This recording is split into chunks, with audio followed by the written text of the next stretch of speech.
Lined a laundry list of gang-related crimes, including internal gang conflict that led to the gruesome of one of their own gang members. This violent crime spree started on August 7th, when prosecutors say members of the Block Boy gang, also known as the Boy Mafia, robbed a 7-Eleven cash drop, stealing over 26 grand, but ruffling the feathers of some of their gangmate brethren, who weren't happy they were excluded from the convenience store stick-up. In court, that deputy district attorney saying 4 of them, teenagers Cameron Raye, Jonathan Smith, Jacorey Magdaleno, only 17 years old, and Jomario Clark Jr., only 16, broke into fellow gang member Nunez's girlfriend's home, beating Nunez, pistol whipping him, shooting him in the head and body, and leaving him to die, which he did a few days later.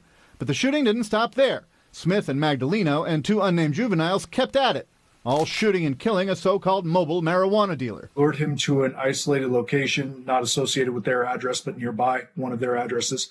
And all 4 of those individuals opened fire on him. It was in a residential neighborhood. But some of those 25 bullets from 4 guns they fired missed, instead hitting one of those residents, inside a family of 4 and a 6-year-old child, who somehow avoided tragedy. In 2022, a violent internal feud within the Block Boys gang spiraled out of control in a Las Vegas neighborhood, triggered by a dispute over a $26,000 robbery. What began as an argument over how to divide the stolen funds escalated into a brutal confrontation.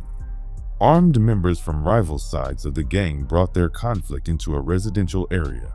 When prosecutors say members of the Block Boy gang, also known as the Boy Mafia, robbed a 7-Eleven cash drop, stealing over 26 grand, but ruffling the feathers of some of their gangmate brethren, who weren't happy they were excluded from the convenience store stick-up. As a result, on September 1st of this year, Enrique Nunez was murdered, where gunfire erupted in the streets. The shootout resulted in 2 deletions and widespread property damage, with bullets striking homes, vehicles, and other nearby structures, endangering innocent civilians and disrupting the peace of the community.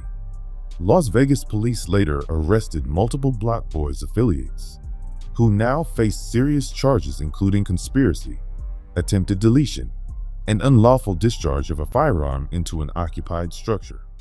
In March of